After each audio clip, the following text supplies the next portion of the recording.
Intermediate board బుధవారం విడుదల చేసిన ఇంటర్ ఫలితాల్లో ఖమ్మం ఆర్జీసీ జూనియర్ కళాశాల విద్యార్థులు తమ సత్తా చాటి ఉత్తమ ఫలితాలు సాధించారని కళాశాల చైర్మన్ గుండాల కృష్ణ తెలిపారు. వీరిలో ఎంపీసీ ద్వితీయ సంవత్సరంలో హారిక 1000 మార్కులకు గాను 983, కార్తికేయ 1000 మార్కులకు గాను 980, యువరాజ్ 1000 మార్కులకు గాను 964, బైపీసీలో ఎం హాసిని 1000 మార్కులకు గాను 970 మార్కులు, ఇందుష 1000 మార్కులకు గాను 959 మార్కులు, శ్రీ చరిత 1000 మార్కులకు గాను 956 మార్కులు సాధించారన్నారు. అదే విధంగా మొదటి సంవత్సరం సిఈసీలో కార్తిక్ 500 మార్కులకు గాను 468, ఎంపీసీలో ఎస్ భువనేష్ బాబు 470 మార్కులకు గాను 453, బైపీసీ మొదటి సంవత్సరంలో కె రాకేష్ 440 మార్కులకు గాను 413 మార్కులు సాధించినట్లు కృష్ణ వివరించారు.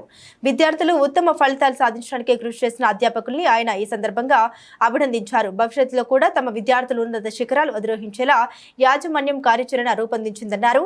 అనంతరం ఉత్తమ ఫలితాలు సాధించిన విద్యార్థుల్ని అభినందించారు. ఈ కార్యక్రమంలో కళాశాల ప్రిన్సిపల్ లక్ష్మీపతి, ఇన్ఛార్జ్ ఉపేందర్తో పాటు పలువురు అధ్యాపకులు పాల్గొన్నారు.